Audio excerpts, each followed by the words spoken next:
The interesting thing about this total reset world that we live in is that it isn't that people are spending less money. And it isn't that social issues are any more or less important. It's the fact that people are looking for value today. In fact, people are spending more money than they've ever spent globally and in the US economy before. But people want value. And there's a couple other phenomena that have come out of what I call this reset world. The first is that social problems have gotten worse. The environment, education, healthcare, creativity in the arts, most of the things that we all have held so dear are actually getting exacerbated. But at the same time, the market is starting to value the things that we always thought were so important. On some level, we won, right? Because social outcomes now have real economic value. It's not just a nice thing to do. Boeing literally can't build any more airplanes without more engineers out of the public schools.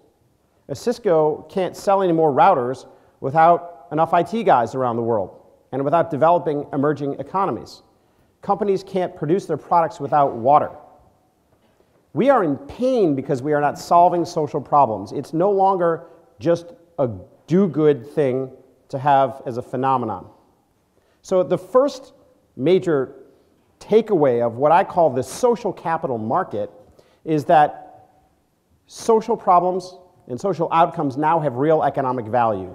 The second is that it is okay to expect an economic return from doing good.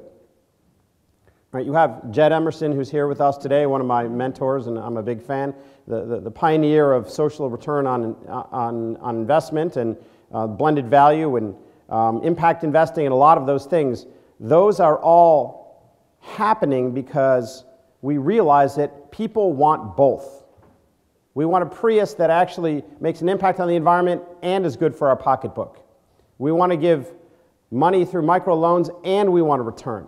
People want both an economic return and a social impact, and it's okay to expect both today. So what are the implications of this social capital market? Well, the biggest implication is that we need to completely rethink the way in which we're going about social change. Because most corporations have set up their corporate social responsibility efforts to focus on mitigating risk and compliance. And most nonprofits have focused on doing good, running social programs and hoping they add up to something. But the fact of the matter is, we very well may have set the bar too low. On the corporate side, if all we're doing is trying to make the world marginally less worse, is that really what we're about? I mean, you think about Google's tagline. Anyone know what it is? Do no evil. Really? I mean, is that the best we can do? Not be evil? And frankly, the mentality in many of the nonprofit organizations is doing good. Right? We have a social program, we're going to measure some results and show that we've served so many people and we want to do good. But there is a fundamental demand in the social capital market that we do more than just do good and not do bad. It is our calling today, and I believe the market is requiring us to raise the bar to solve social problems, not just do stuff and hope it adds up to something. And as someone who spends his life focused on measurement, I can tell you that the measurement bar is raising too, from just demonstrating outcomes or demonstrating reports to focusing on returns. Are we getting an impact that is compelling?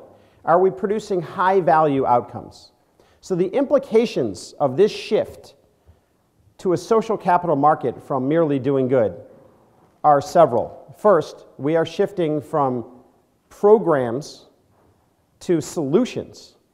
Nobody wants to fund programs anymore. They want to buy impact. We want to buy solutions to social problems. We are also shifting from measurement and measuring outputs and even measuring results to measuring value. And finally, there's a shift from fundraising to selling impact. Right? And even if you start to look at the implications on the foundation side, there's a shift from not just giving away money, but purchasing results, purchasing impact, because foundations have certain outcomes they want to achieve as well, and so do corporations. So we're going to learn a lot about this shift today, but the fundamental proposition is this. In this social capital market world we live in, the opportunity for us is to tap into the engine of the economy, the engine of the market, not just live off the fumes. Last year, corporations in the United States generated $1.8 trillion in profits. The largest profits ever recorded in corporate history just happened last year. At the same time last year, the federal government rang up $1.6 trillion in debt. So where are you going to look to find the funding for social change? It ain't government, and it's not from leftovers from charity. It is by tapping into the engine of the economy, inserting ourselves into the stream of commerce. And the reason why I asked for the ambidextrous thinkers is because I want all of us to think ambidextrously today. This is not about talking about how nonprofits can be more fiscally responsible or corporations can be more socially responsible. And it's not even about social entrepreneurship. It is about finding a way to use the market to solve social problems, to tap into the engine of the market and to tap into the true market resources. I mean, one of my favorite quotes is from Al Gore, who says that more money circulates through markets in a single day than circulates through all governments in an entire year. Right? So we need to figure out who is going to pay the freight for doing the work we want to do, and how do we tap into those incentives and opportunities. So anyway, I'm excited to engage in the conversation. I want all of us to think as righties and lefties, ambidextrous thinkers today, and let's engage in some solutions.